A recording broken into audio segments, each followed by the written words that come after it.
This portion is brought to you by UNACO, 50 taong kaagapay sa tagumpay.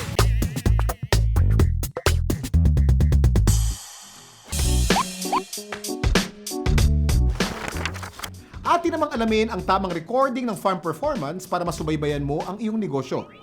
Ito ang simpleng halimbawa ng isang production performance chart kung saan mamomonitor mo ang farm performance.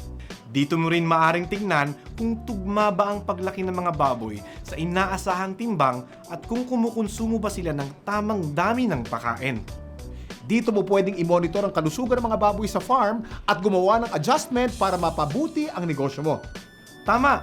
At maaari din tayong magbatay sa swine production performance in the Philippines para sa mga target na gusto nating iset sa ating babuyan katulad ng sow index, farrowing rate, target weights at iba pa.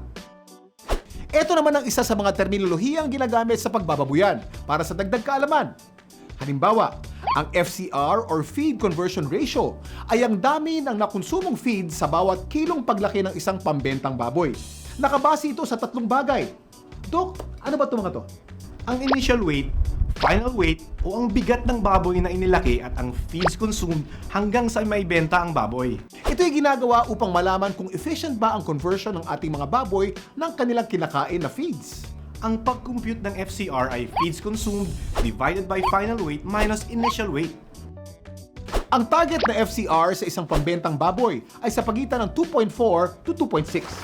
Kaya kung ang FCR ng isang baboy ay mababa, ibig sabihin nun ay mas matipid ito sa pagkain.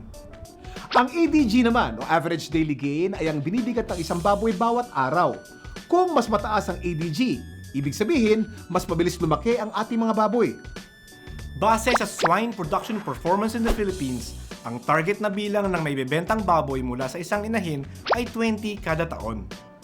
Makukuha ang PSSY o pig sold per sow per year ng isang babuyan sa pamamagitan ng farrowing index, bilang ng ipinanganak na nabuhay, pre-weaning survival rate at post-weaning survival rate.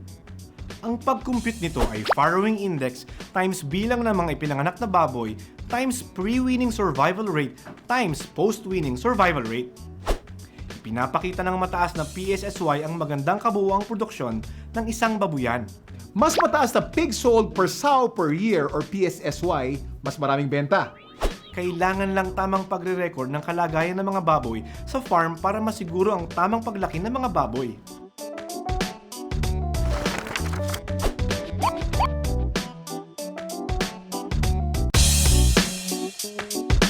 Tugunan ang mataas na iron requirements ng mga biik. Magbigay ng Jectran Premium sa Day 3 at booster shot sa Day 14. Ang Jectran Premium lang ang may zinc na nagpapalakas ng resistensya ng mga biik kontra bansot, kontra anemia. Para naman malabanan ang severe scouring, gumamit ng Bacterid. Sa Bacterid, tibag ang grabing scouring sa presyong katiting. Kung binubulate naman ang mga inahin mo, gumamit ng Latigo para patay, tunaw at tanggal ang mga bulate dahil sa active ingredient nito na levamisole. Dito na tayo sa pamurgang kilala na at subok pa. Basta Latigo, all bulate go!